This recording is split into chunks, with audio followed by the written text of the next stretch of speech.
Yeah, worldwide, the word role playing is primarily used as sex play.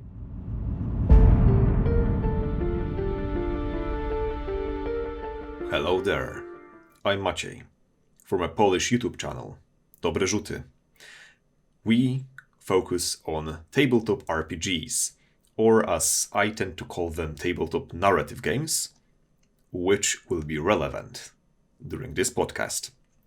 Some time ago, one of our patrons mentioned that Ron Edwards could be interested in doing podcast with us. And it turned out to be true. So that's what we did. And so welcome all the English-speaking viewers, both from Poland and from other countries. So who is Ron Edwards, in case you don't know? Ron got a PhD in zoology, and after that he took the next logical step and self-published a tabletop RPG called Sorcerer, as you do. And after that he co-founded the internet forum for game designers called The Forge in 2001. On these forums, during discussions and talks and posts and essays, he developed VGNS theory in 2002. In 2003, he developed the big model, which tries to encompass a whole act of role-playing game into a coherent, comprehensive model. After that, over the years, he wrote and published several RPGs, including Elves, Trollblade, Spione, It Was a Mutual Decision, Slay With Me, Shahida, and Circle of Hands. In 2017, he moved to Sweden, where he now runs the company Adept Play. In 2019, he writes Champions Now, and 2 years later, in 2021, he agrees to do a podcast with us, just before he has to go and give classes on game design. So, here we are. Enjoy the interview. In our email exchange, I have used term narrative games, and that is something that our channel is talking about. And you have mentioned that you would like an explanation. What do I mean by narrative games? Yes, I do. I even have a Oh, device to help me record this. oh my. So basically, I myself and maybe a few other people, we have worked this in one of our discussions on our Discord servers, on our Discord server, and I have come to a conclusion. I make a distinction between role-playing games and storytelling games. Because I have noticed that there is a... Okay, maybe first I'll start defining what the storytelling games are.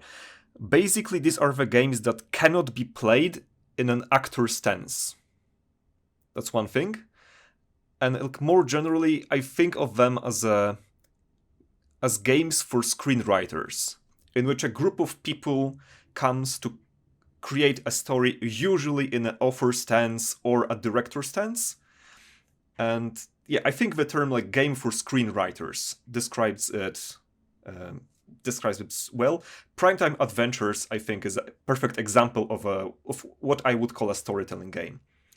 Powered by the Apocalypse games, I think, are mostly in this category. People at the table usually tend to think outside of the characters and come up with a story together.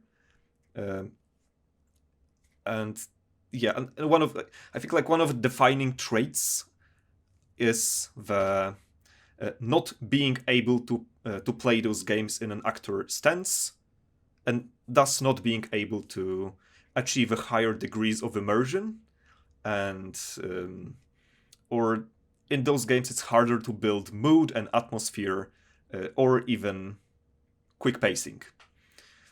Role-playing games, on the other hand, allow to be played in actor stance and allow for higher degrees of all of those. Basically, these are the games that the players are allowed to play entirely in an actor stance or to a very high degree. And achieve those things I've mentioned before.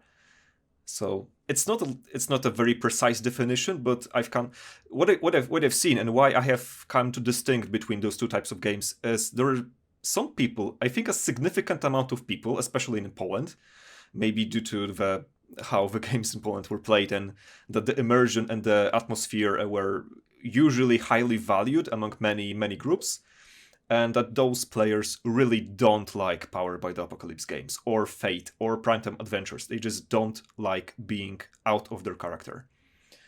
It doesn't really work the other way around. Like, people who enjoy Primetime Adventures or PBTA games also enjoy role-playing games, like Warhammer, Dungeons and Dragons, for the most part. I would say, like, Dungeons and Dragons is mostly an RPG game. But there were enough of people who didn't like storytelling games that I've come to distinguish them from RPGs. And both those, like RPGs and STGs, for me, I call them narrative games as a whole. So I've just ceased to use tabletop role-playing games for all of the games we tend to think. Right. Okay, I'll start with the last part, which is actually very encouraging to me, because when people start talking to me about narrative games, and often much more of a subset than you are, I like to ask them what role-playing game does not employ narrative as its primary medium. I mean, they all do. So they all create, and I like to say with a small f, fiction. Not a huge, I mean, this is not for your literature teachers. Okay, this is just the medium of fiction, the medium that we are making up fictional events and talking about what Bob did and whether he hit Sally with the axe or not. Okay, so it's a fictional event. So if we are talking about people, if the medium is composed, as I think it is, of listening, so that's the primary thing, is listening.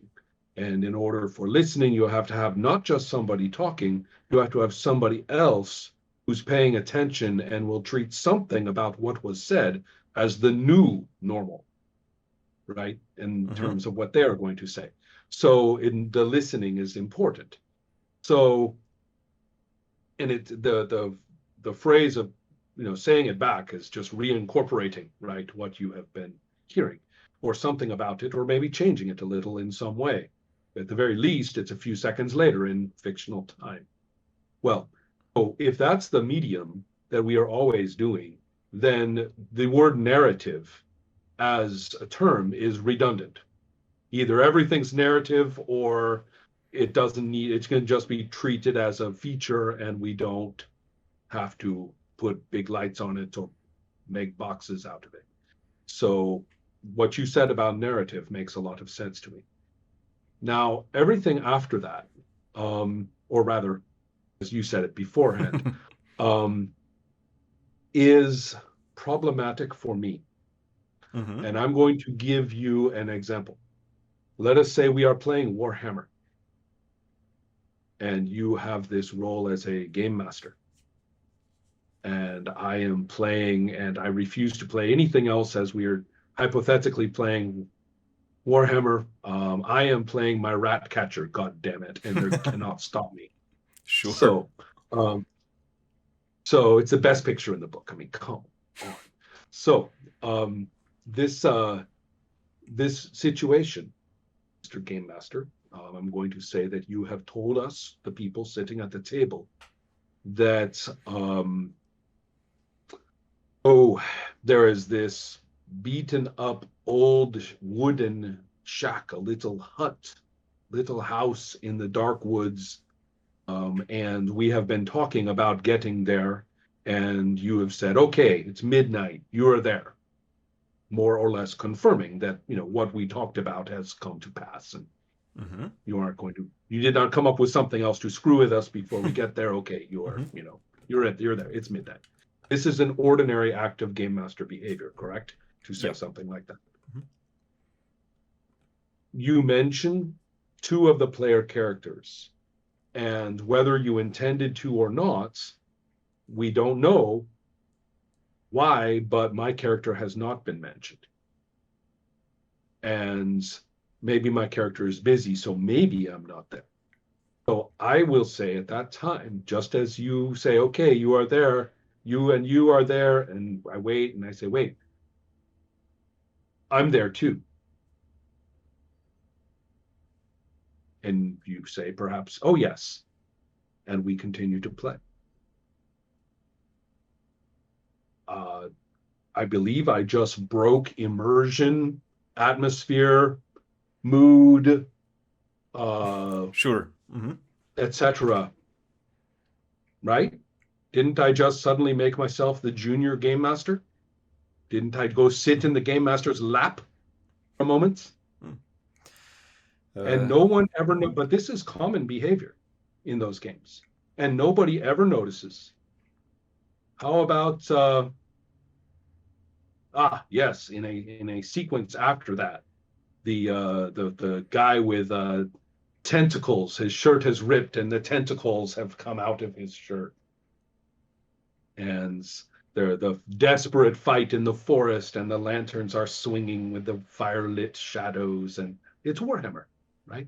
We're having a good time. And there's the fighting away in the woods, and the trees are in the way of the swords, and it's terrible, right? We're having this terrible fight. One of the characters gets in a fantastic hit on one of our opponents. And Warhammer has plenty of ways for your hit to get really good. And all those ways happen, all the mechanics. And he hits, and the game master sees the number and the face, the look on the game master's face of joy, of this, oh, you nailed him, right? And everybody else is looking at the numbers, which don't exist in the fiction, correct? There is no number floating there in the air in the fiction.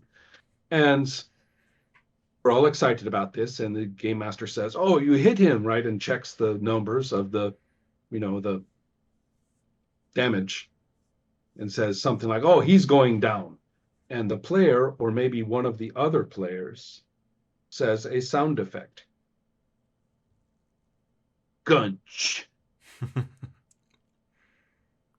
And everybody, thumbs up, or, in some way. Maybe they don't make anything obvious, but this is part of the fun at the table, right? That this guy has said that. That's funny. The player has no responsibility for the noises that are made in the fiction besides what his player says. But he just described the sound of the sword crunching into that guy's head. And everybody thinks it's okay. Is this not violating the player game? I only play my character. I'm not a director stance. I'm not actor stance or author stance. No. I am immersed. And you're going to tell me that the guy making that sound effect was not immersed? Bullshit. Of course he was. Wouldn't have said the sound effect unless he was immersed. Completely outside the zone of his character's muscle movements. I would have to object to that. Maybe object is a strong word. What do we mean by immersion? No, that's what I'm asking you. Okay, so let me. This question's going back to you. You're not asking me that. Okay, so immersion. I think of immersion of course, immersion is a complex term. First of all, I don't think of immersion as a binary state, like you're either immersed or not. I think it's more useful to describe it as a gradient between not being in fiction at all, or not being immersed at all, towards being fully immersed. 100% immersion, I don't think is possible, and even if it was, it would be dangerous and unadvisable. Because if we define immersion...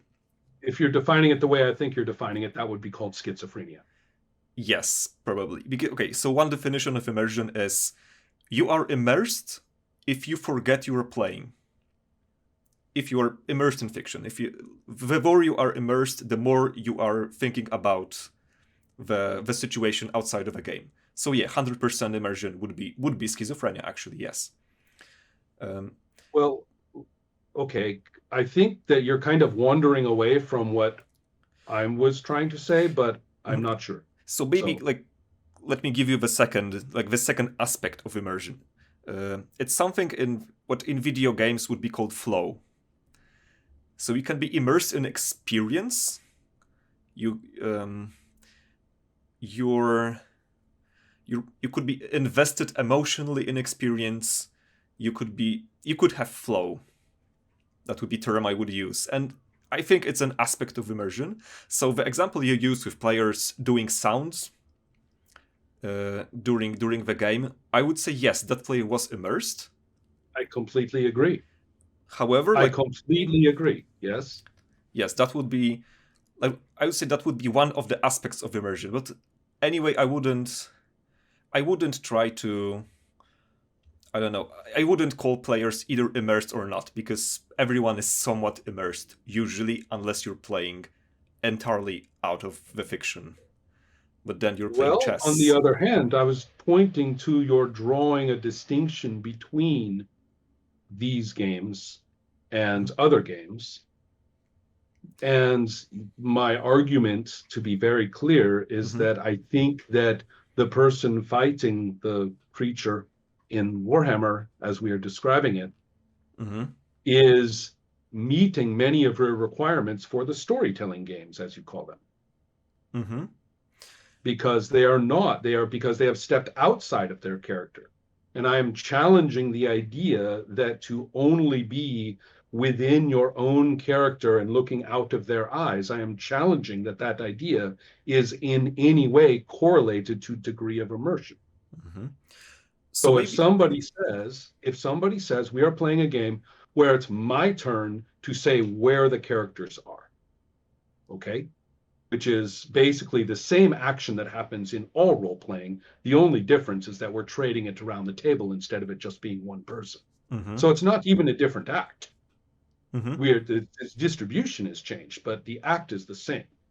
Mm-hmm. But for some reason, for a lot of people, that's very terrifying that it's not just one person. And they are willing to say, oh, that's a storytelling game because, oh my God, Mm-hmm. right? So, anyway, so I get this. What keeps me from being just as immersed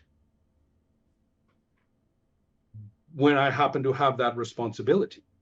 If my state of mind of where, what scenes have just happened, and I very intuitively say that's got to smash cut to the engineering room, right? This happened, that happened. Oh, okay, we're at engineering right here, right? Mm-hmm. How is that different from anybody saying gunch when they hit the goblin?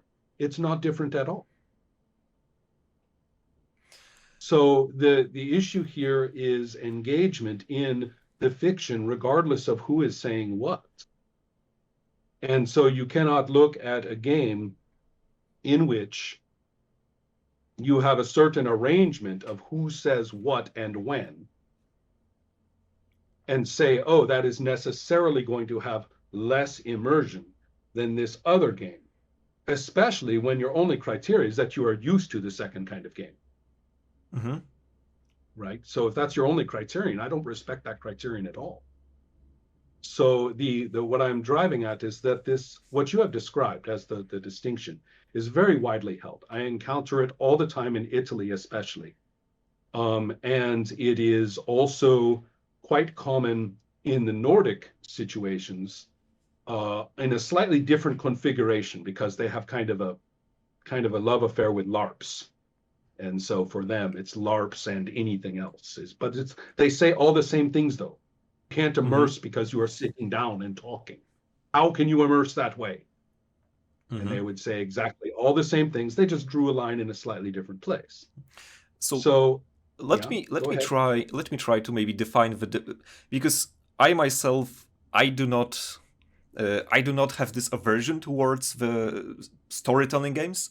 So Right. I'm kind of playing a devil's advocate here, or trying to Right. find the specific thing that makes some players really don't like storytelling Okay. games. So are we talking about the games or are we talking about the people? Because I think that's really different. I'm talking about maybe I'm trying to find what do these games have in common that tends to turn some people off. Right. But it seems to really turn them off. Like it's a Mhm. this seems almost like a binary thing, that some people just don't like those games, period. And they might not be able to articulate why they don't like it. They will mention things like immersion. Exactly. Things like that. I think that these are throwing flack, right? You're Yes. just saying all the things you like in role playing. You say those games don't have it, and you throw flack. Yes. So okay. I see where you're coming from. So I think like maybe one culprit could be the requirement from players to come up with things outside of their characters, or like things not related to their characters very closely. So, for example, if someone were to maybe define or tell some part of a backstory of the character, that wouldn't violate this line. But if that player would be asked, who do you find in this room you're entering into? That would violate this thing. Right. I can talk to these issues in some detail in a moment. But I want to reframe the question, the topic of the discussion, because to make sure that I'm really addressing what people would want. First of all, I can't address the problems of third parties in a conversation. I can't, I don't think you should speak for them and try to represent their point of view. I don't think I should try to pretend and talk to this imaginary multi-headed specter that is in the room with us now. It's not possible. Sure. And so the other thing that I will point out that may surprise you is that I think Fate, for example, is a particularly poor game that has everything in common with early 90s railroad play. It is effectively as traditional a game as you will ever find under any circumstances. In fact, is almost like a very smooth beer, very smooth, weak beer version of all of those games that would be considered completely old, plain old role playing. Name them all: Warhammer, Vampire, second edition Dungeons and Dragons. Just keep naming them. Legend of the Five Rings. Just keep going. Name them all. It sits right there in the middle of them, playing like that, only more boring. That's Fate. There's nothing Forge about Fate, for example. And I will go so far as to say that Apocalypse World certainly is rooted in the thinking at the Forge. But the weird amalgam, the almost oatmeal that has occurred, called PBTA, is by no means an actual thing.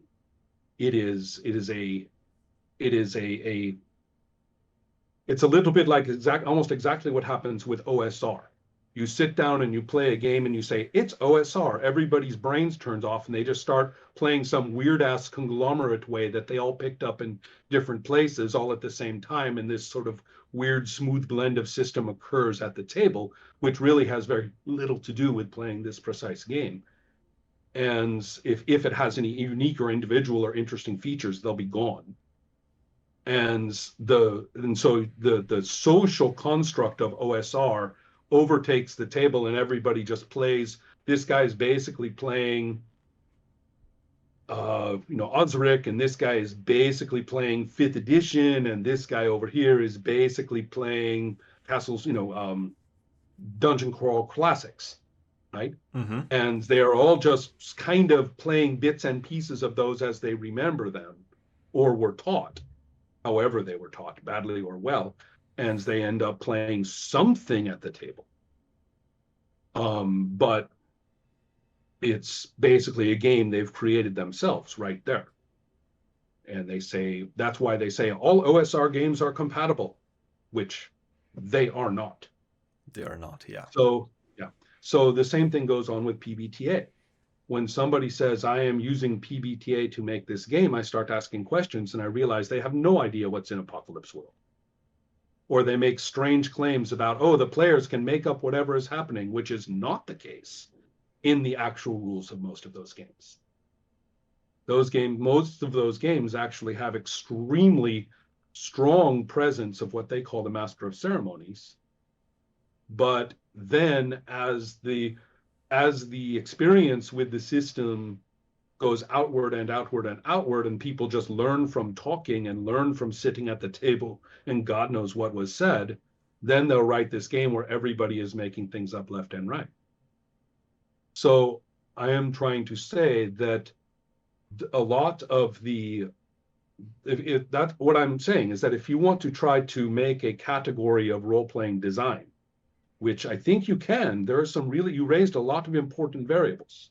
There are games that do fit into a rather solid box of design, which is rather different than you would find in, for example, Warhammer. I get that. But they certainly are not identifiable through these labels. And so what we have are subcultural criteria that people label themselves with, and especially label the games with, strictly as a marketing device. And then what we have are fan bases who are acting just consumerist fan bases, I might add. Consumerist fan bases. And they are acting just like fan bases always do. So, in other words, I am very skeptical that much of the dialogue about what this game is or what that game does, or is it to this game or is it to that game, I'm not talking about you. I'm talking about the dialogue in general. I'm very skeptical that any of it is very well informed about what is actually in the game. And I will specifically name Primetime Adventures, which was horrifically badly taught in Europe. Horrifically. And what people play literally is nothing like what is in the pages, and I mean nothing. How people play Primetime Adventures? The way that I'm criticizing is called workshopping. You sit down and you describe what what you are saying, screenwriting. It's a writer's room. We will sit down and we will babble about what the story is and will be and what conflict we are going to have in this scene and all that stuff. It's not in the fucking rules.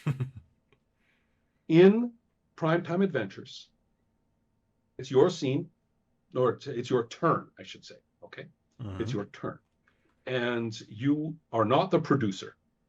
You are a player. You have a protagonist, and you say where the character is and what it looks like they are doing in the moment, just like the microsecond of that moment.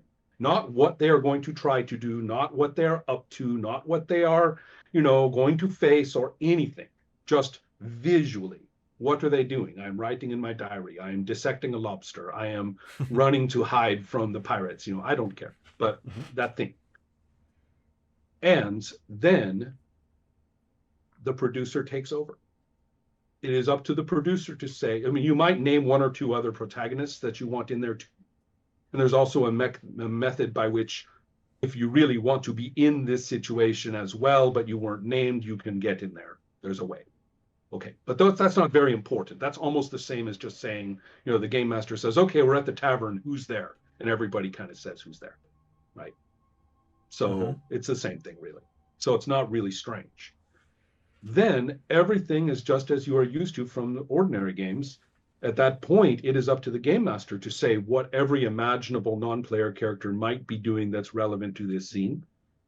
It is up to the game master to shift the group's attention to over in the corner of the room, you see this. It is up to the game master to have the ninjas attack through the window. There is no workshopping. Everybody is just playing their character at that point.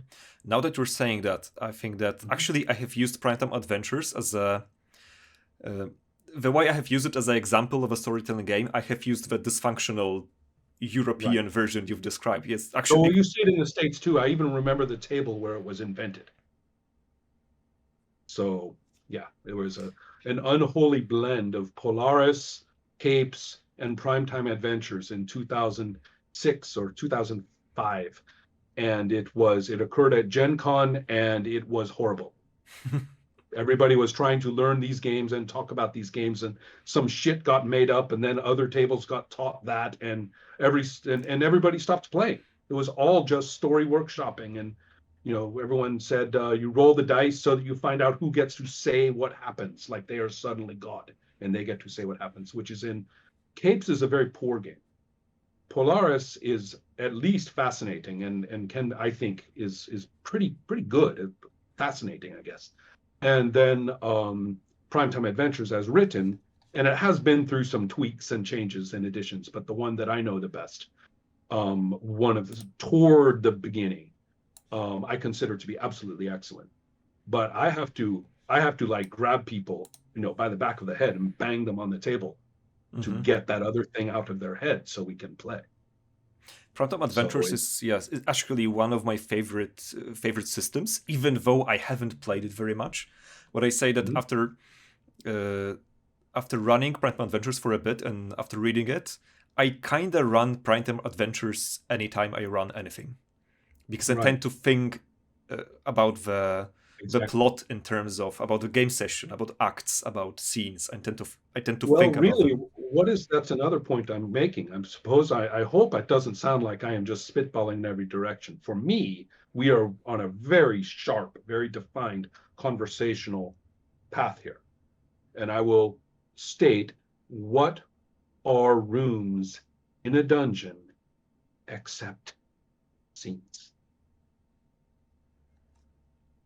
So this talk of scenes, every role-playing game has scenes. It's just what you're paying attention to in terms of location and who's there at the moment. That's what a scene is.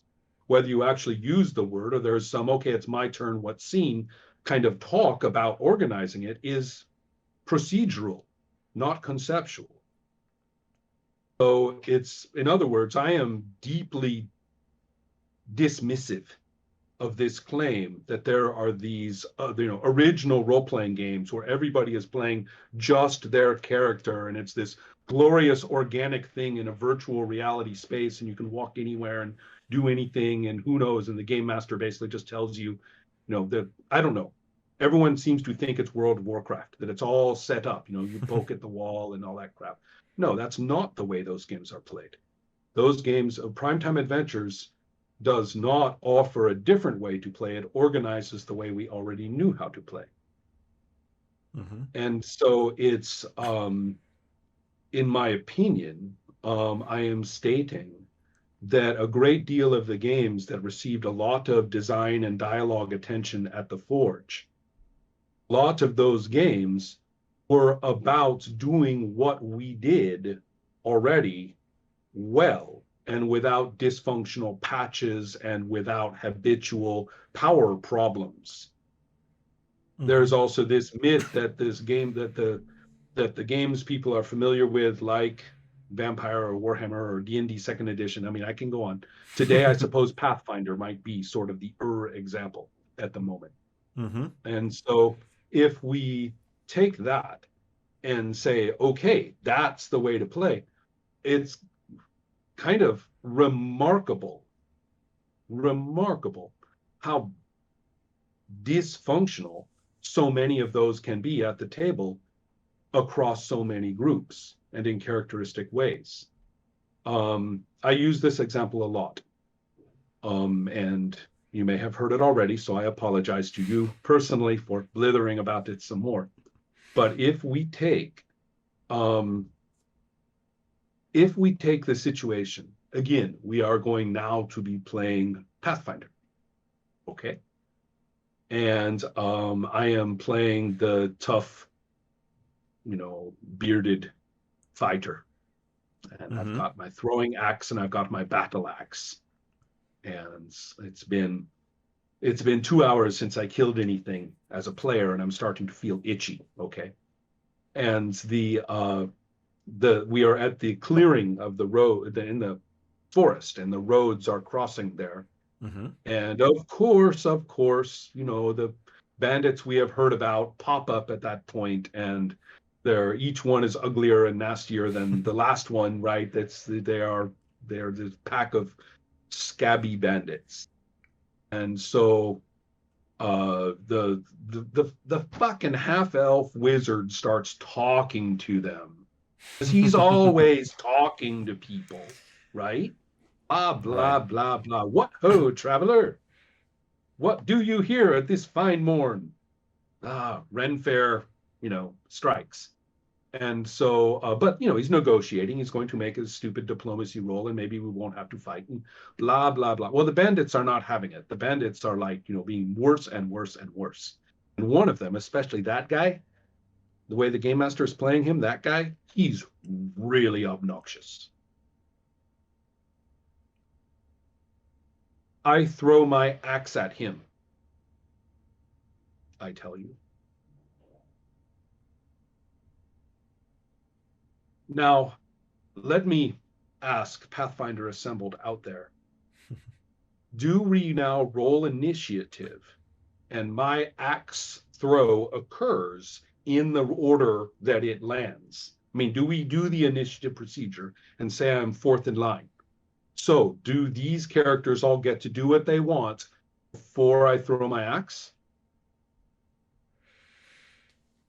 Or do we treat the axe as it is in the air, proceed from there in some way that the initiative system is completely unable to handle? Everybody out there will say, actually, and try to explain it to me. Well, let me say, I love you all, but screw you. It's not in the rules. That's just the way you do it because you did game design at the table, right? They did game design at the table to solve this problem, which exists in every versions of Dungeons and Dragons and Dungeons and Dragons adjacent play ever. True. And many, many other games, of course, right? So, but that's the point. Is the axe in the air or not? So what I'm trying to say is that we cannot look at the games that we may say, well, that's not a storytelling game, or that's not an indie game, or it's not a, PB, whatever you want to call them, and say, no, this game, tried and true, it works. This is solid. The others are airy-fairy experimental things. This is solid. No, it's not. A lot of the time, it's not. And having your habitual, to your credit, well-designed way of managing that at the table that everybody at your group knows, that's fantastic. That still doesn't change that. So what I'm trying to say is, if we are going to talk about the diversity of role-playing game design, we have to get rid of all of these illusions. We have to get rid of the illusion that many role-playing tables do not suffer from terrible power struggles where we don't know who gets to say, if I am walking across the room to the bartender, do I have to wait for the game master to say yes? Or am I there? Right? Same thing as the axe. So, and that's even without any issues of initiative and stuff like that. So if we can't manage the basic acts of role-playing without striking some sort of personally negotiated balance of power as we go, that's not much of a procedure. That's kind of a pretty lame procedure, really. So I'm trying to get across the point that I would like to talk about the medium as a whole, the whole thing, right? And then we talk about the distribution of different properties inside it. For example, who makes up backstory of what pieces and when. So things like that. That's just one tiny variable. There are dozens of them, but they can be distributed. Some can be expanded into subroutines. Some can be combined with others, right? So you don't really see them. Some of them are distributed collectively around the table. Some of them are distributed, highly individually. And so if we do that, you will see that a lot of role-playing games from the start of the hobby have done some remarkably bizarre things all the way along.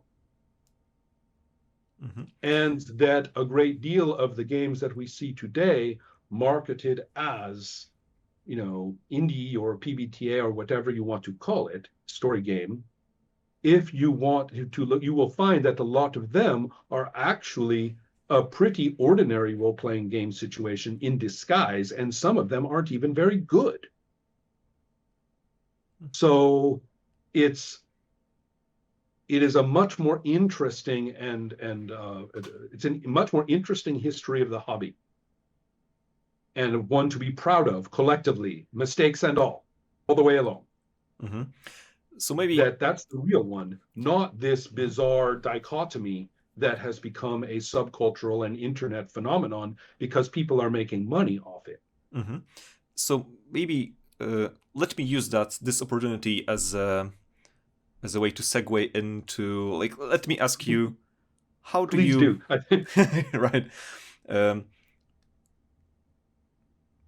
What do you think about how RPG, like tabletop role-playing games or fiction games or narrative games, like let's call them tabletop role-playing games. The thing we do. The thing we do, like right? Let it be like tabletop role-playing games, sure. For the sake of the discussion, at least.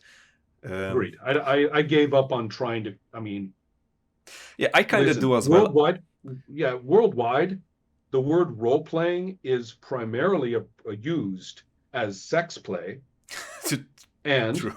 as a intelligence service, espionage service training device. Okay.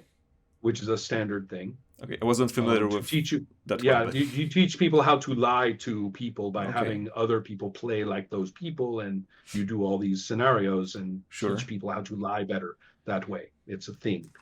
And so, but those are probably the most common and institutional. Oh, and also therapy, right?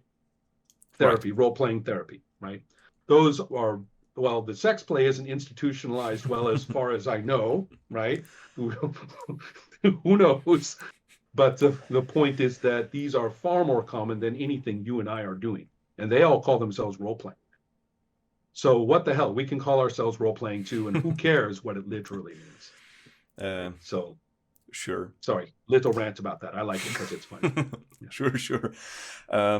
So maybe you can a little bit of background, because we in Poland, there are some people who talk about RPG theory or RPG design and stuff like this. I'd say like a significant amount of people. Like recently, thanks to the internet and YouTube, like funnily enough, YouTube and people recording their game sessions and publishing them, and other people being able to see how other people which play. I think is fantastic. My whole site, my whole business is set up around sharing across these things. I completely love that. Yeah, like a surprisingly a huge amount of dialogue has appeared in Poland lately, like people discovering other people's style and being able to talk about it, like first time in years, in a more constructive way than before. Now we do talk about theory, and we do talk about GNS. I'd say like I even say like often, especially in our circle of people in our community, but we usually we do refer to the articles from 20 years ago. So maybe first of all, like, what would you say has changed in the last 20 years in role-playing games in general? Because of course 20 years is a lot of topics. Like, do you see like okay, yeah. And also, do you think those changes are mostly for the better, or whether there are some that we're not heading into the best of directions? I have two changes or patterns or historical stories to tell. And I bet I will think of at least one more before I am finished. But the first one concerns the choke point availability of the games through commerce and distribution. Okay, so the choke, where you get them one way pretty much, and you hear about them through the same channels. So you hear about what is coming down that little pipeline, and then to you that is all of role playing. Okay, so in the beginning of the hobby, which of course predates the hobby because we are talking about a hobby culture in which this role-playing thing was these little bits and pieces of all kinds everywhere. And so we are really going to kick it all the way back to the middle 1960s, I think. So never mind the publication of Dungeons and Dragons in 1974. Let's take it back to the origins of this culture. Okay, so this is happening. Now, the venue for these things was absolutely informal and unconstructed. And when role playing games actually started to occur, and they were not called role playing games, they were called adventure games, or sometimes fantasy wargaming, which makes no sense, but it was in a newspaper article, so that's what people said. And so, anyway, but when this is happening, and this, I'm going to take it up to about 1983 or 85, okay? Mm-hmm. This period, you are buying role playing games in places where you buy marijuana pipes. You are buying role playing games in record stores. You are buying them in hobby stores where they are selling little army men and glue. And you are, and occasionally in some game stores where some hippie is, in charge of ordering things, you will have a rack of, zines and things. But the magazines, they look like zines, the early magazines. The books are literally printed either at a copy shop or in somebody's garage. Please don't misunderstand me. I am not talking about the old days and I'm starting, have drops come out of my nose and I'm looking at the clouds and stuff like that. That's not this conversation. What I am saying is that it was an underground scene. Okay, that it was an underground commerce. They got out, the distribution of the games was completely determined by the reach of the people who were getting them out there and the people that they knew. Nobody had all the games in front of them. Nobody even had all of Dungeons and Dragons in front of them. You had little pieces, all these different little versions at the same time. So it's, in particular, D&D was this, it's cargo cult. You have this piece, and this piece, and you try to figure out how to play. So it's really quite a mess. You have, it booms for two reasons. One, there was a famous article, a newspaper article that got picked up around the country, and so everybody heard about Dungeons and Dragons, which is why it's the visible one. And then you also have American military bases at that time in the mid 70s were a huge conduit for the games to travel across the country and around the world. And so it was very much picked up there. And then we can talk about the convention scene, but please bear in mind that the convention scene is a very, very specific demographic, a very, very specific local phenomenon of people who mostly want to play Axis and Allies. And so the notion of a role-playing convention, well, sort of. So we are, and the companies are just a bunch of buddies. There's no, there's the Dungeons and Dragons was able to get this one family involved that funded it and then tried to produce it in bookstores. So do you see what I'm saying? It's a very underground scene in terms of commerce and its distribution. This changes ever so slowly. The middle 1980s is when things start to really kind of click into a different place, mainly due to people gathering the distributional networks and kind of taking them over. And it's only at that time that proper stores, mostly comic book stores, started to carry role-playing games, or game stores might have a role-playing section. As time went by and the next owners of the Dungeons and Dragons, the Williams period has occurred with an enormous amount of venture capital thrown in. They got shoved into mainstream bookstores. But the point that I'm getting at is that now you can go into somewhere where they sell role-playing games and you are with other role players looking at them, and there is kind of this commerce that's built all around that. What happens to the games?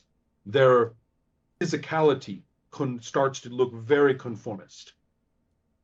Every different core book is exactly the same thickness of every other core book for every game. The supplements are coming out and they are exactly the same size. And it's all based on how you ship to a distributor in bulk and how the stores want to shelve them. And it is extremely choked. The retailers only know about, they're owned by the distributors.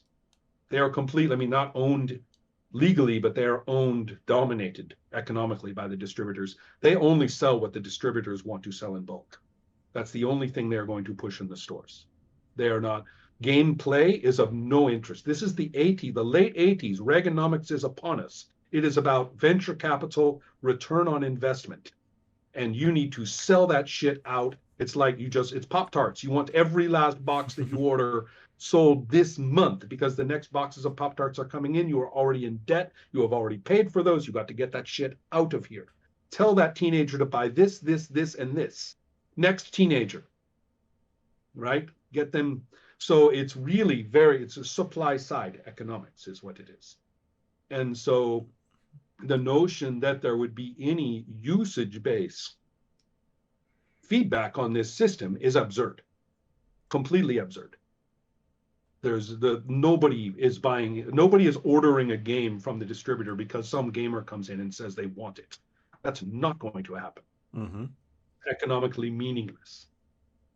And so therefore, I mean, you've already got your order in for the next 2 months, for one thing. So you tell them, oh, it's sold out, it's out of print. You lie. And you might be right that it's sold out, but you're not planning on, getting it again. The profit margin is not high enough to keep the distributor and you happy. So, and your rent is coming. So screw it. Screw that thing. Right. So this kid will give up sooner or later and buy that core book that I just offered. I'll keep telling him, until he does. Well, otherwise he won't fit in. This is the only game store in town, or it's the one near his place. Mm-hmm. So do you see what I'm getting at? The distribution is running the entire show. The one who realized it was FASA. FASA in 1989 with Shadowrun came to the industry with the most remarkable presentation that conformed to exactly the way that the industrial commerce needed it to be. And they were putting out new stuff. It's the periodical model of publishing. You need the people to buy the next one. It's like magazines. So why have a game magazine? Just make the game the magazine and call it supplements. So this is what happened. Now this persisted, and like all Reaganomics did, destroyed everything that was happening, and the stores are going bankrupt, going out of business left and right. The companies are going bankrupt in ways that most gamers never heard about. By 1994-5, TSR was $37 million in debt, which back then was real money, and basically had failed as a business. The so-called flagship of the industry was a disaster. Again, having made money for precisely no one during its entire time. The White Wolf games, which were such a huge splash and were supposed to be so different from everything else because storyteller, right? And of course, they used just like FASA, they used in Shadowrun, they used precisely the same methods of play as Advanced Dungeons and Dragons 2nd edition. It's all the same thing in terms of play. And so during this period, all of the economics completely falls apart. The people start using it just as a way to establish IP for other media, gaming and movies and TV shows. Most of the big name games that were begun in the middle 90s were attempts at IP to go do that. So really, I mean, there's nothing in the hobby at this time that has anything to do with actually enjoying playing a role-playing game. So that's the situation from the mid 80s through the early 2000s. By the late 90s, anybody with a brain could see this whole thing was falling apart. Every retailer was going out of business. Every distributor was whining about the customers. Every game company was falling apart. And at White Wolf, there's this huge royal court power struggle coup. Other people take over, restructure the money, all these sorts of things.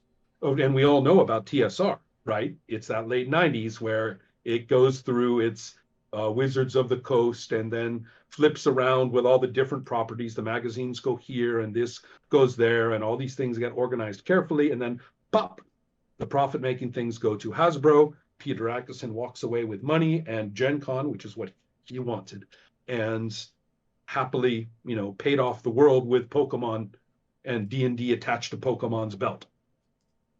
Oh, and Magic, Pokemon and Magic, and then D&D kind of tags along like a little stepchild off to Hasbro. And so you see what I mean. The story of the hobby at this time, if we are talking about people's enjoyment of games having any impact on what is actually made in the games, you have to look at the crappy little games that came out for 6 months and disappeared. Then you're going to find games that were as good and fascinating and different and just the same but really well done as what you found around 1980. But you never saw them. Does that make sense? Everybody is still designing and playing fun games, but they cannot get out there, or if they do, they cannot persist. I can talk more about why. You were guaranteed to lose it all. Guaranteed to lose it all if you published a role-playing game. And you might say, but what if everyone liked it? No, guaranteed. The mechanics of the commerce were such that you could not do it. The only thing you could do with role-playing games was lose money. For venture capitalists, that's great. They get their tax break. Mm-hmm. For the rest of us, not so great. Okay, so third of 4 phases. Third phase begins around, well, again, it starts earlier than people think. It starts around 1996, but it becomes visible around 2001. Now we have Google. Now we have PayPal. And people can actually converse. These communities come together, and all the D&D heads get together because they hate 3rd edition, and they suddenly realize they all play different games. They had never dreamed that they play different games. It's all D&D, right? And the answer is no, it's not. So that happens. This is when the Forge is begun. Commerce, independent commerce, begins. What was the Forge? The home of indie RPGs. What does indie mean? Independent, creator-owned. Person who made the game has executive power over the game at all times, in terms of when more of it gets made, or how it gets distributed, or whether it costs money or not, or in what formats, or how big it is, or little, or whatever. That's that person's problem or that group's problem, not someone else. That's independence. Mm-hmm. You'll notice that there is no content-based definition. There is no such thing as an indie game as game.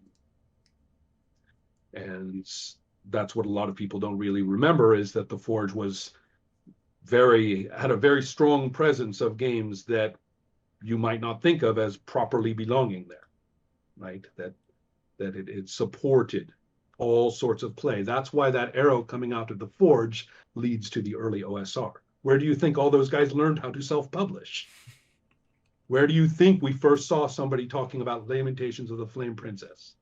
Where do you think people were learning how to look back at the history of role-playing? They weren't learning it anywhere else. So that's occurring. But, okay, what this means is that we have basically anarchy. We have, it's a flea market. It's a market out of, I don't mean like a Milton Friedman market. I mean a physical market, right? With all of its bustling, and nobody knows what the right way to sell a game is, or whether you should sell a game. I just want to put it out there. I just put it out there. That's great, right? Mm-hmm. Fantastic. That selling stuff was a pain in the ass, right? Who knows? You can do it anyway. There is no rule for how you can do it. There is no place where you go to check out the role-playing games. RPG drive-through did not exist. So there wasn't a central place. There wasn't a point of contact, a point of purchase. And so 2 things happened. RPG drive-through happened. And Kickstarter happened. And now we move into the fourth phase, which we are in. So I see the first one as glorious underground anarchy with all of the crap and confusions, right? But a great diversity of game design. Most people don't know just how diverse games were from the early 70s through the early 80s. They were incredible, fantastic stuff, especially the fantasy games, an amazing array of fantasy games. We have the gradual but very definite and very destructive boxing of the commerce, which means boxing of the product, which means the elimination of play as a consideration in any of this. And then we have this opening again because the early internet, or the first phase of the internet, pre-platform internet, right? They call it the dark web now. That was the internet. So, excuse me. So then what is this fourth phase like? Fourth phase is a wretched disaster. We have deadlines back. We have hype-driven purchase back. See, during this period, this third period, you didn't have to sell your game, get the buzz up before you buy it or sell it. You can just finish it when you want to, and when it gets out there, people can play, see if they like it, and there's all these networks of people talking to each other. I am not saying that the best games will rise in their popularity and their financial reward. I have no such ideals. But I don't think that ever happens. So I don't even care whether, which system you think it happens in. So in this case, we are looking now at all the bad is back. Drive-through RPG takes an enormous amount of money from the authors for doing nothing. And not nothing, but they take a lot more than their costs would be. Their profit margin is immense, especially for PDFs. It's criminal. And then they also practice the Amazon method of basically having sort of a likes-driven or order-driven popularity that pops things to the top. So basically the ones that get sold become the ones that are seen to be available to be sold more. So all of this is happening. We have, what are you selling a game now based on? You're selling it on whether you can make a cool video, whether you can get the right people to jump up and down and tweet about it, whether you can put a shitload of money into production value so that it is big and heavy and shiny and fun to take out of the box. All the little accessory crap that you already have on your desk in other forms, but no, you need to get the special decks, right? And all of this stuff. And you are doing all of it on the basis of a game that you have very little familiarity with, and it has to come to you on a deadline. Which means the first thing that's going to be sacrificed in getting it to you is the actual gameplay design. And I will tell you, I pledged for a lot of games, not as much as some people I know. I pledged for a lot of games for a while in the early 2010s. And I stopped. I was tired of getting bad games that were poorly designed or poorly written to the point where they knew better, right? But they typically had very nice production value, very shiny covers, but they were basically shiny dog crap. Do you think this is something specific to RPGs, or is it just... First of all, I don't know. But I will say that the structure of Kickstarter was quite appropriate for what they had in mind, for what Kickstarter had in mind at first. They were thinking in a very different sense. For example, let's say you wanted to put out a rock and roll album. But you needed money for your amplifier. Okay, you needed money for the basics. So, or maybe to go fly across the country to go play at this concert or something like that. So the money was raised for that thing, and you would send the people a recording of, your set at the concert or something like that. As a side effect of the thing they helped you do. Or if you're trying to invent something. They will give you some startup money for, the machine shop and inventing this can opener or whatever it is. And then you will send them a prototype, not the thing you're going to put out there on the market, but the first thing that comes off the line that looks like you're getting somewhere. They can have it as a souvenir. That's the way Kickstarter was set up. You didn't buy the product through Kickstarter. Clearly, for certain media, particularly digital media, gaming media, is the obvious, candidate for where we might look for when this changed. But I don't know. Maybe it was collective for all kinds of pop culture productions, for all I know. I don't. Mm-hmm. But it did. But for certain other kinds of media and product, this setup, which involved a deadline, and involved, the structure of Kickstarter, which is so normalized now, we think that's the way you do it. But they set it up for a certain kind of procedure and a certain kind of reward. You will see that there was a flip that I think was probably identifiable at around 2012, when now this was how you learned about role-playing games. This is how you buy them, because pledging is a pre-order and nobody says any different. If a publisher says different, everybody turns their back and stops pledging. Right? It's a pre-order system. That's what they expect, and they want it on time. Mm-hmm. And so what do they get? App games.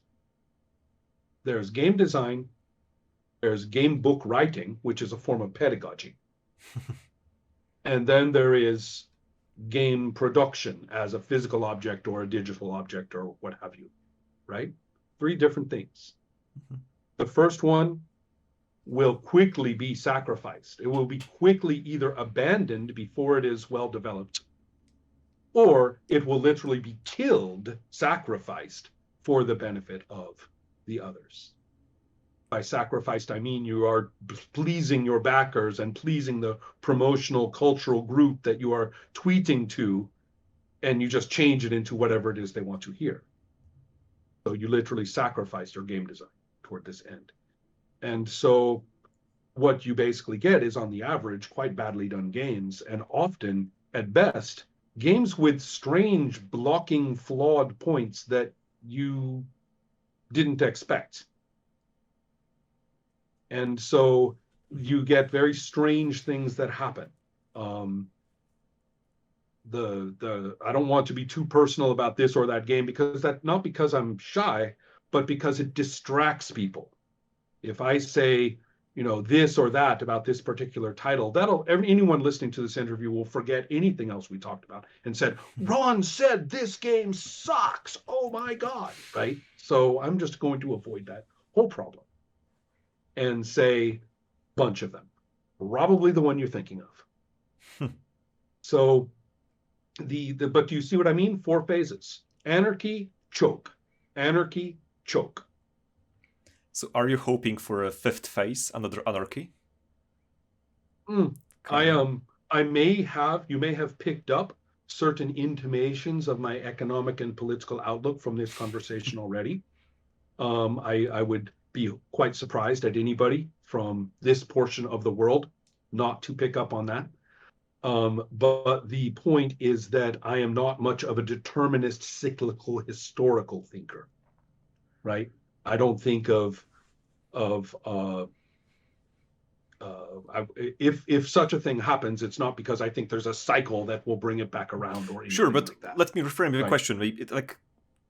The focus wasn't the cycle, but if you believe that we currently are in a phase that is that doesn't help good games being published, do you hope that it will change, or even maybe expect to? Not because it's a cycle. I see what you mean. Right. Well, let's put it this way. I tend to be a bit of a pessimist, and I tend to think that as long as the chokehold is on structurally, then the internet broke a certain chokehold, helped to break a certain chokehold of a system that was very broken in the first place.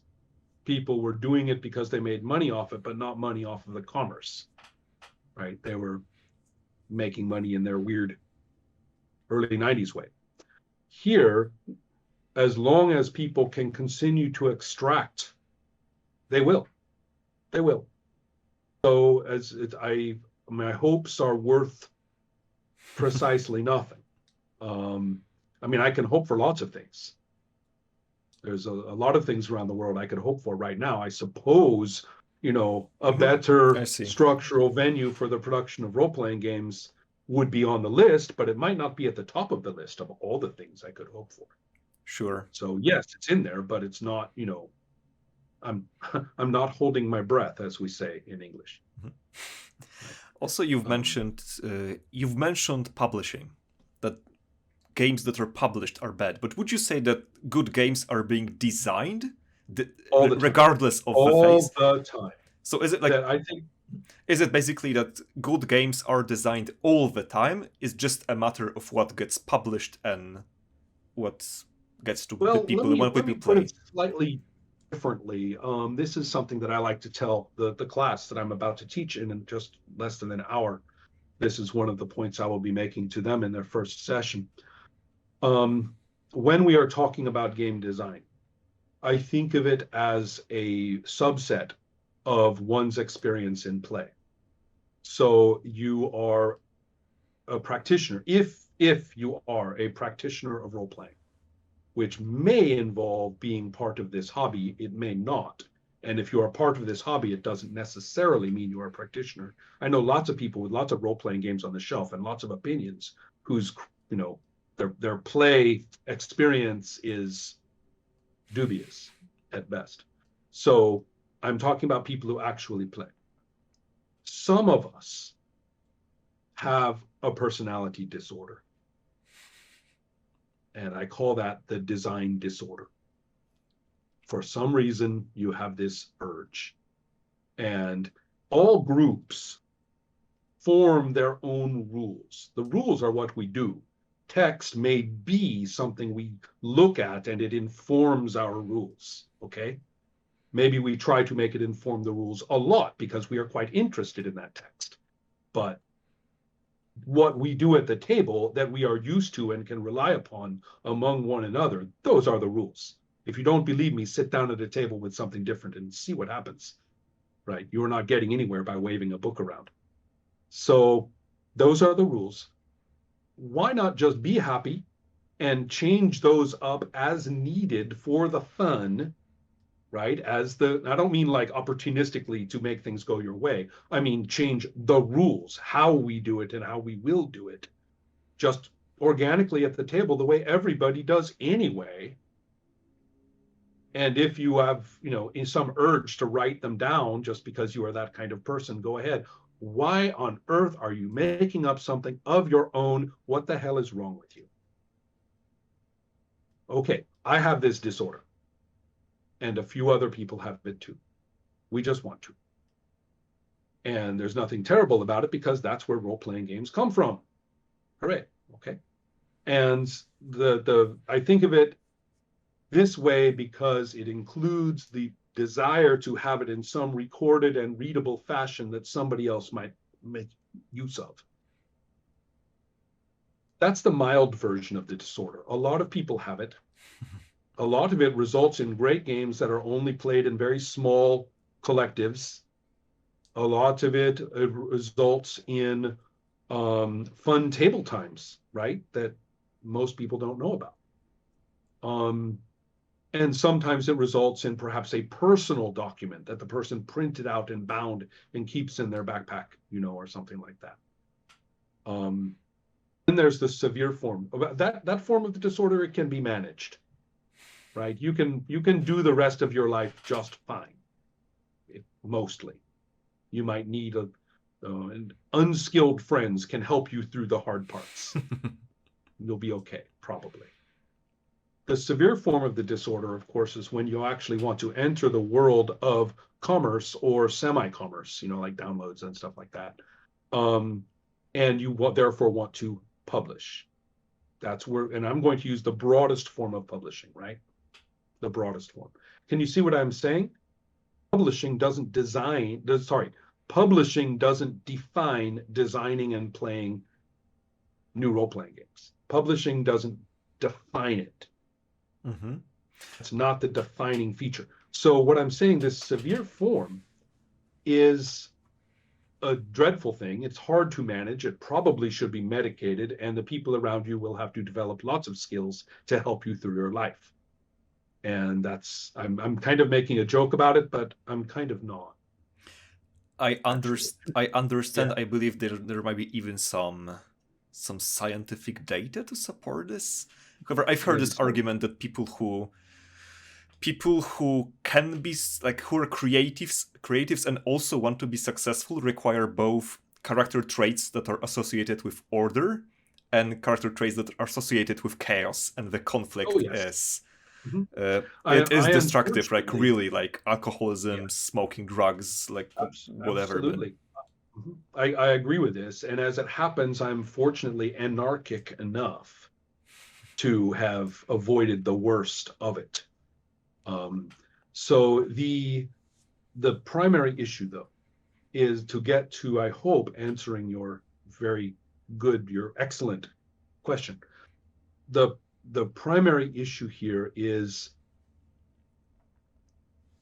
I would like our collective enjoyment of play, when it is expressed as design, those times when it is expressed as design, I would like us to be communicating, sharing, and benefiting from one another in this way. If some degree of purchase is involved in, perhaps we would call it a cottage industry way, right? The people who do it are buying it from each other primarily, basically, right? It's then that's great. The idea that, oh, good, role-playing games are going to become just like other media. They will be just like movies. They will be just like TV. They will be just like digital games. I regard that with sadness and horror. Maybe that just makes me a romantic anarchist and says, oh, yeah, kid, everything was better in the 70s when it sucked. Right? Maybe that's what it makes me. But on the other hand, I will point specifically to the quality and diversity of the games that were available during those 4 phases. And you will find some fantastic games in all 4 of the phases, but the ones that didn't conform inside it failed out, or they became subverted into a very pedestrian version of themselves. Perfect example, Cyberpunk in 1989. Brilliant, fun, edgy, political game turned into pablum, complete, boring, beige, and then beige form of anime. Not even Ghost in the Shell. I mean, like beige anime for Cyberpunk 2020. So in other words, it just cloned itself into Shadowrun. Cyberpunk, the most anti-Shadowrun thing imaginable, clones itself into Shadowrun in 5 years, just to stay on the shelves.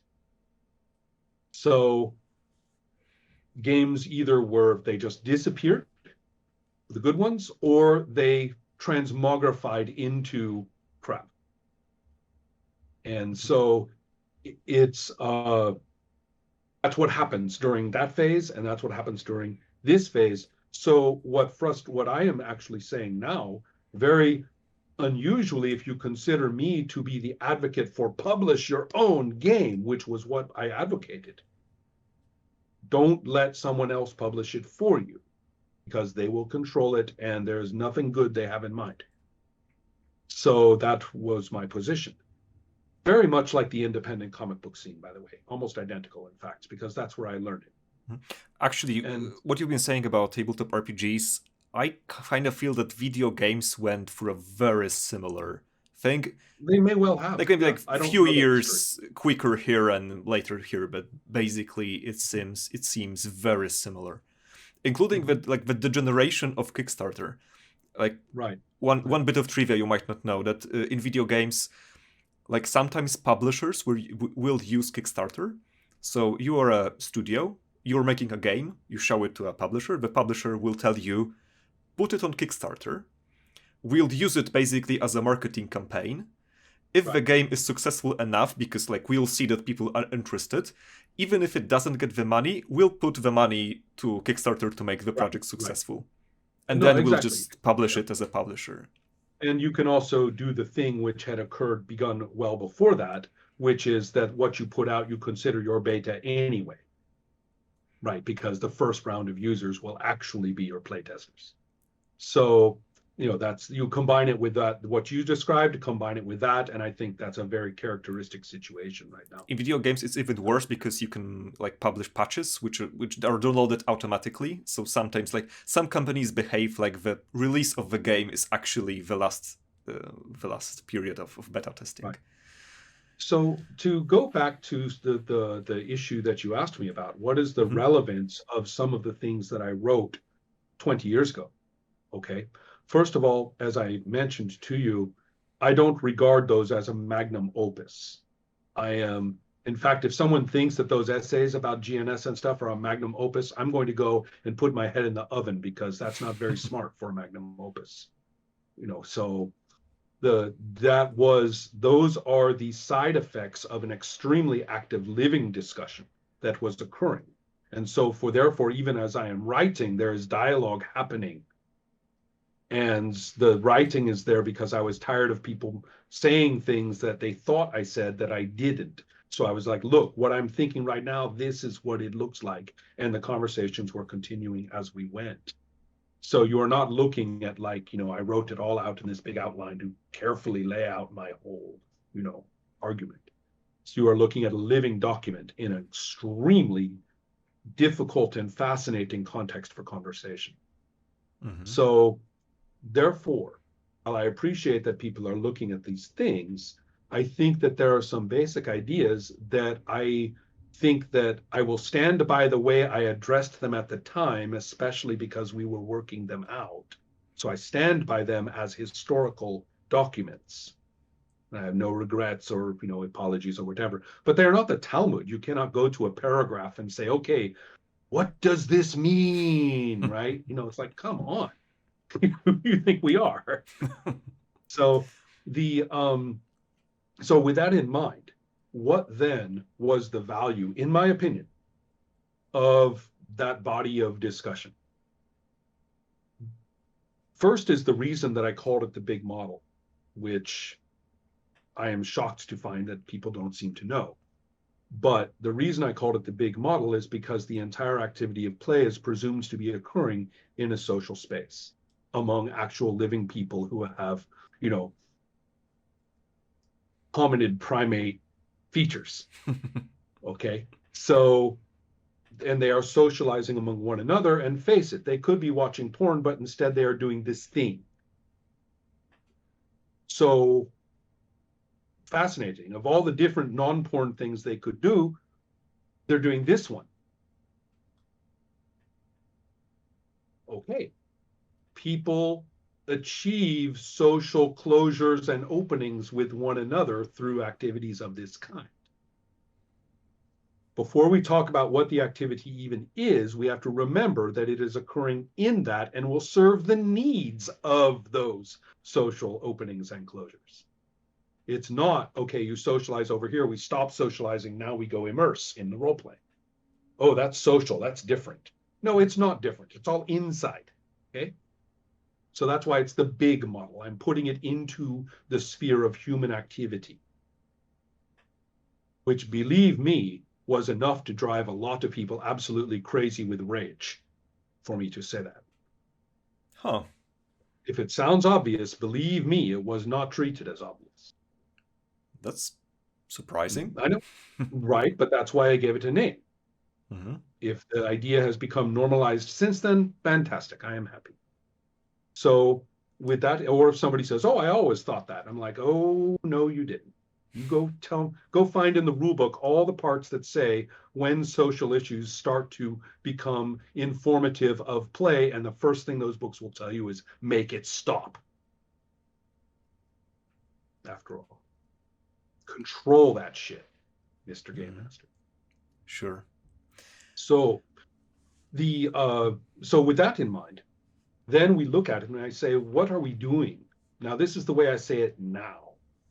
I can look back at those essays and see stupid me struggling with trying to say this. Okay. But right now, I will say that, as I said, we are working with a medium, just like a medium of any kind. This one is composed of listening and the product of listening, which is reincorporating, And strangely enough, it produces little f fiction in which things happen. Fictional things occur. Okay, that's the medium. Like any medium, it can have any content, right? Just because it's a comic book doesn't mean a thing about what's inside it, what it shows, what it's about. A novel, a movie, right? The media are content neutral. So given that, we say, okay, what is the procedure of keeping it going? What is the procedure of keeping us continuing to create moment of fictional time after moment of fictional time? Or like any other fictional medium, it's perfectly okay to switch the chronological order. I don't care. That's fine. Go ahead. But do you see what I mean? We are finding out more about the fictional time we are talking about as we go. All right. What makes that even possible at all?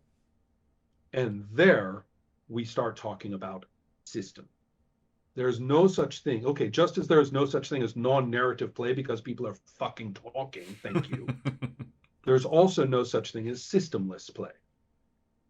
Because the way you interact with one another is the system, the composite of different procedures and the way they have second and third and fourth and fifth order interactions, these procedures, regardless of how explicit they are, regardless of how complicated they are, regardless of whether they use instrumentation of some kind, like a die or something, it is a system.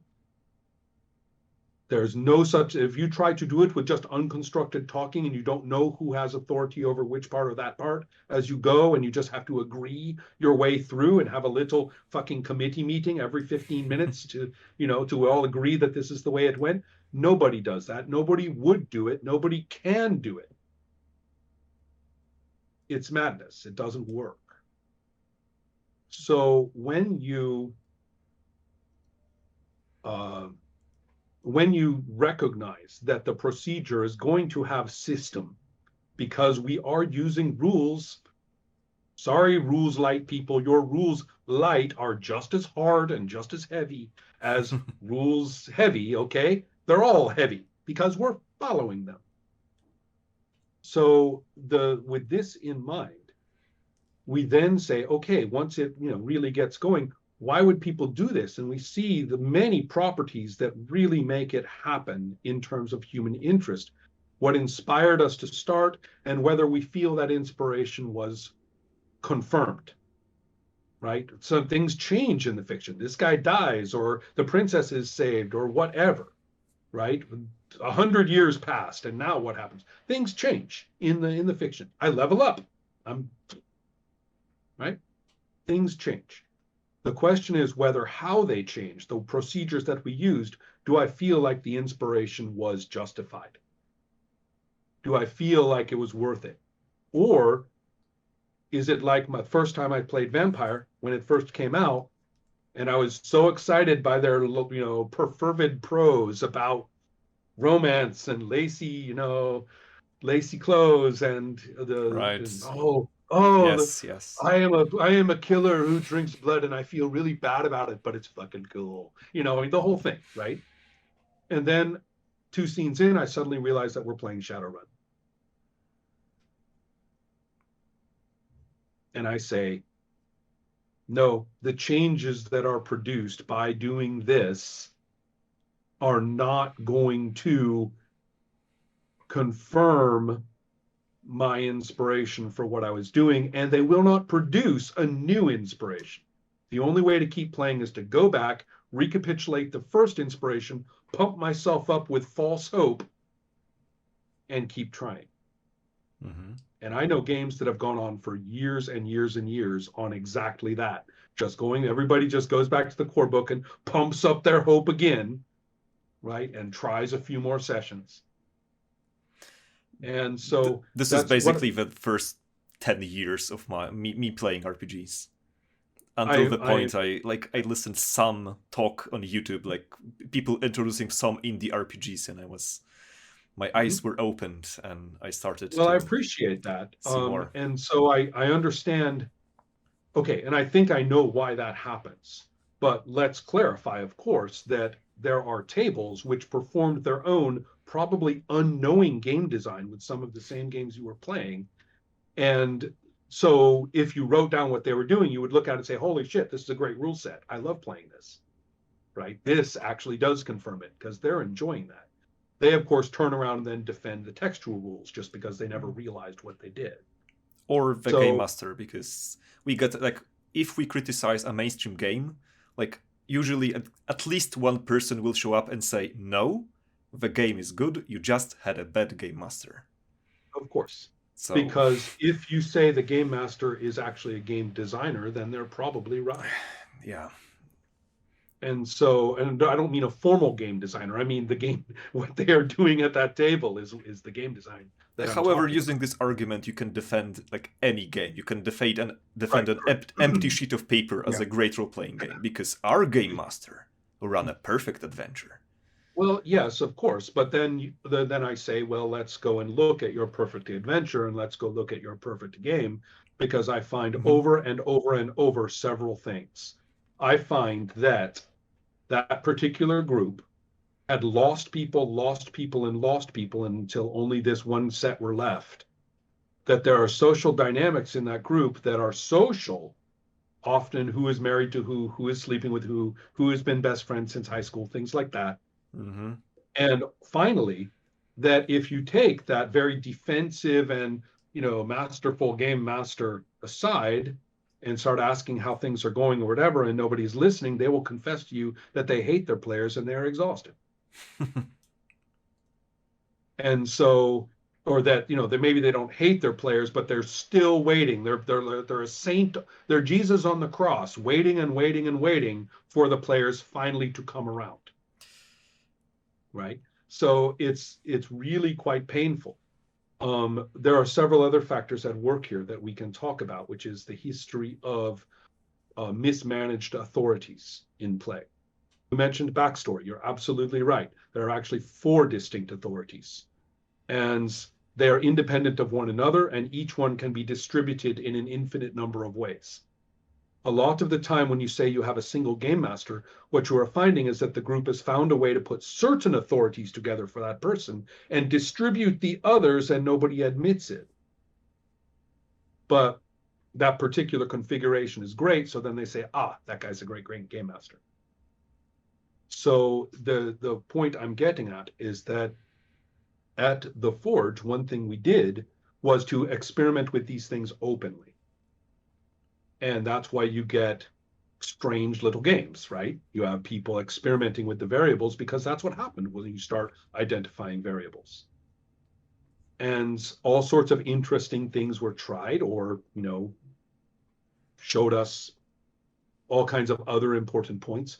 But one thing that we found was that whatever anybody called immersion, and I got in a lot of trouble because I refused to let people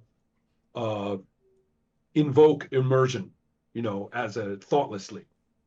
And my rule at the Forge was, if you want to say immersion, go ahead and say it, but you have to tell us exactly what you mean, and then we will all obey your meaning for the rest of this thread. But you can't just say it and then nod at us and expect us to all nod back because we all know what you mean, because we found that's not the case. So anyway, the point is that whatever anybody calls it, of all these different things, we found that it makes most sense as an effect, not a defining cause.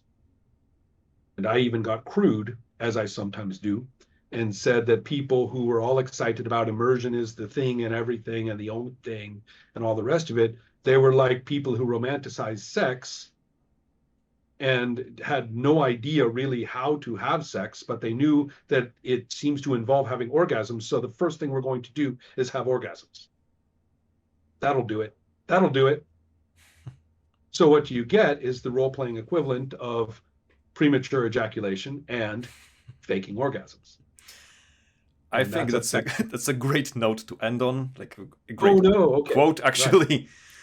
Right. But you the do have. point is, Mhm. we're seeking, I think, to finish, Sure. I have always been seeking the way to continue to enjoy play and to continue sharing the enjoyment with others in comparison with theirs. If game design sprouts out of that because some of us are weird, that's great, right? But that's the primary thing. Does that help a little bit? To never got to GNS, I'm afraid. Yes, among other things. I mean, does it help? Like, I would like to continue this conversation and so on, but Oh. you have classes to run, and I wouldn't want to be responsible in any part for students. I've been watching the clock. We're safe. Yeah. Still, but I agree. yeah. This is a good time. Yeah, so you have to, like, it's better to end something, like to give people. There's such a thing as too much of a good thing. Oh, maybe I'll use this. Well, I'm glad English. I'm glad I'm in. I'm glad I'm good. Thank you. So look, I appreciate it. Thank you for the talk. I might add at the end that, like, I'd say, like, I'm grateful as a like pole playing RPGs that for GNS, because at the very least GNS gave me a vocabulary or identified some things. So I think it helped to move, like, the RPG discourse in Poland from would you rather roll dice or role play, or exactly. Like discussions that's sort of the classic meaningless dichotomy. Yeah, so I think it helped us, like, to move the discussions forward a lot in some circles. So, like, at the very least, it has been useful. I greatly appreciate it, and I would love to share. I'd like to get to those questions you're asking. What do I think of this now? How? But it's more a matter of, okay, now that I have actually completed some thoughts, now how do I want to express them to people? How do I want to, right? And so I'd love to do that and help. I also would love to be connected with some of the games and learn more about the games that are being played and how they are enjoyed and how it is going, right? That's a great thing. Sure. We'll talk more about that. Sure. Right. So for now, thank you so much for having me. I really appreciate it. Thank you so much for agreeing to appear. And who knows, probably some emails will be exchanged and we might see each other again. I would love to. Thank you very much. Thank you. So have fun and goodbye.